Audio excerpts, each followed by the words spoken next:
Hello, so good afternoon, grade 12. So today, pag-uusapan po natin yung about sa research natin, everything about our research. So of course, that includes the deadline of the submission of our research and the parts to be submitted, and of course, the format that we're going to follow in doing our research. First of all, we'll talk about the deadline. Okay, so the deadline will be on September 19, that is a Friday next week. So, I hope na makapasa lahat. So, that is Friday next week, September 19 at exactly 11:59 in the evening. Okay, so since we still don't have access with our LMS account, because the official start of the school year is on October 5, 2020. So all the submitted papers before the official start of the classes, which is October 5, must be submitted in our Messenger group message account. I'm going to show you which part of the thesis must be submitted on September 19. Okay, so I'm going to show you this sample. So this sample has been sent to our GC account. So i-check lang natin. But for further information, i-discuss ko na lang sa inyo so that it will be easier for you to do the chapter 1 of your research. Okay. So, of course, the first part of the research that you need to do is, of course, the front page. Okay? So, of course, sa front page, nandun yun yung the title of your research. And, of course, your names, yung gumawa ng research, and where to submit, which is the King Solomon. Okay, when doing the title page, the title in your front page, of course, it must be written in bold and of course in inverted pyramid. So pag sinabi natin inverted pyramid, dapat nakasulat siya na parang nakabaliktad na pyramid. So sa taas must be the lengthy one hanggang sa to the shortest one. And of course, all names in your front page must be written in bold as well as the name of the school. Sa title natin, huwag kalimutan ilagay yung time, of course, the time. Here, the time is the school year 400 BC to 400 AD. The second one, the location, which is the Harvard University in General Santos City. And of course, our variables, which are the independent and the dependent variables. Okay, so dito, para lang mas malaman natin yung independent variable. Yung independent variable natin dito, we have the effects of thesis writing to the mental, physical, financial, and spirituality. So, yan siya yung independent variable natin. So, the one who caused the effects. And, of course, the dependent variable natin dito is the students in Harvard University. So, the one to receive the effects. So, I want you to prepare 2 title page. The first one, it includes the logo of the school. And the second one, no logo. After the front page or the title page, you need to do the introduction. Doing a research, dapat hindi masyado siyang mataas. So, I'm going to limit it into 2 pages only.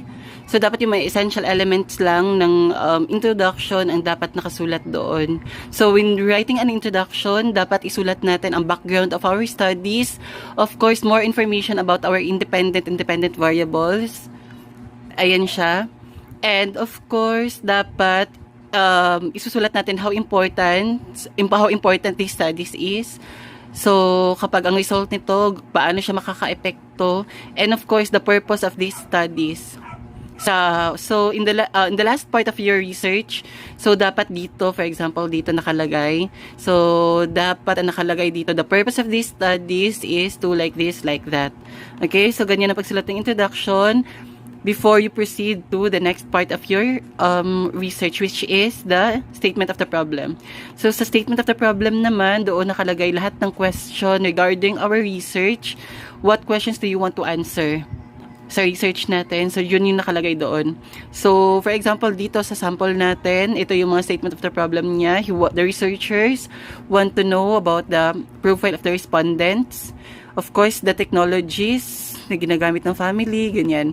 So, sa inyo nakabase yung mga tanong sa title ninyo. Okay? So, yung isulat nyo lang dito is yung mga research na pinili ninyo na na-defend na ninyo during your grade 11 practical research 1. After the statement of the problem, of course, you need to prepare the hypothesis. So, sa hypothesis natin, so dito you need to do the hypothesis. So, when you're writing a hypothesis, dapat all the result must be negative. Okay? So, dapat negative. Katulad nito, that the usage of technology has no significant effect. So, no, ibig sabihin kapag gumamit ka ng no, ibig sabihin no negative. So, ang tawag sa hypothesis na negative is null hypothesis. After the hypothesis, you need to prepare the significance of the studies.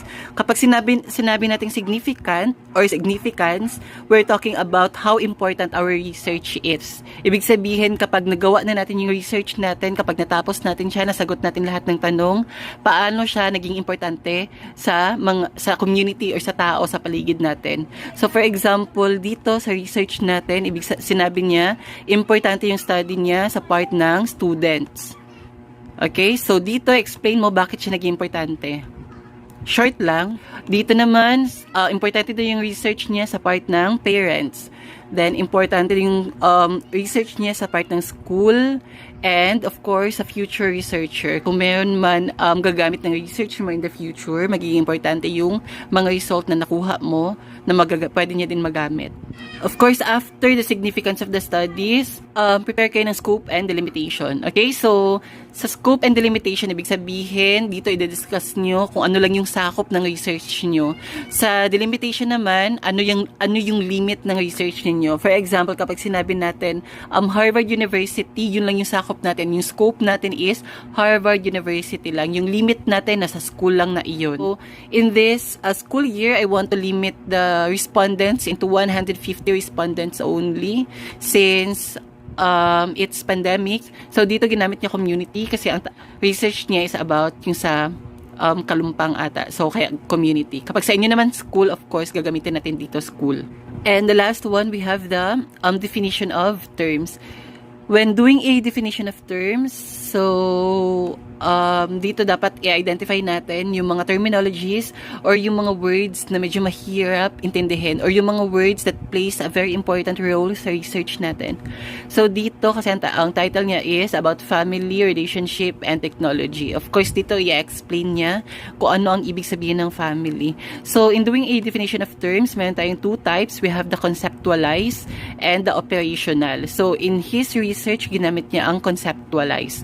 So in-explain niya ang mga words conceptually. Kapag sinabi natin conceptually, ibig sabihin all the words got from the dictionary. So we also have the operational, ibig sabihin nun i-explain mo yung words according on how you use the word in your research. Ibig sabihin, for example, sa family. Kung sa family naman, paano niya ginamit ang word na family doon sa research niya? That is operational. Kapag conceptualize naman, yung meaning na yon, hindi niya na kailangan mag-isip, kukunin niya na lang sa dictionary. So sa inyo, depende sa inyo paano niyo siya pag-i-explain niyo sa mga words. So, as much as possible, madaming words para at least mas maintindihan at mas maintindihan ng mga readers natin at ma-lead sila kung ano talaga yung meaning ng research natin para mas maintindihan nila. Okay, so in summary, these are the parts na kailangan natin i-prepare na i-submit on September 19. Of course, the front page, dalawa. So, the first one, we have it has logo. Then, the second one, wala. Then, the introduction, statement of the problem, hypothesis, significance of the studies, and the scope and delimitation, and definition of terms. Okay, so now, let's proceed to the format. Ayan, may background music tayo. Hindi natin mapapatahimik yan kasi mga bata. Okay, so we have the format. So, sa format naman, I want you to use the Bookman Old. Ayan siya, the Bookman Old. Yun yung font style natin when doing our research. About the size naman, I want you to choose number 12. So, 12 tayo. Okay? So, in every part, dapat naka-bold siya. Diyan na makikita ang bold sign. About naman sa ating page layout, margin must be left side to left side ha, ito yung left. Ito yung left. 2 ang size niyan. So, dito bottom, dito. So, 1. Right side dito, 1 din. Then, ang upper side natin, dito, 1 din. So, yung naiiba lang is yung left side dito, 2. So, may kita ang margin dito sa page layout. Hanapin lang natin ang margin. Usually, dito siya nakikita. I-click natin yan siya. Then, customize lang natin. About sa size, of course, short tayo. 5.1 by 11. Okay, so that's it, grade 12. I hope that you understand or understood lahat ng sinabi ko. So, about the format, the parts of the research to be submitted, and of course, the deadline. Okay, so uulitin ko, the deadline of submission will be on September 19. That is Friday next week at 11:59 ng gabi. Okay, so where to submit? Sa GC lang natin, sa Messenger, since we still don't have access with our LMS. Okay, so I hope na naintindihan lahat, and see you soon. Bye-bye.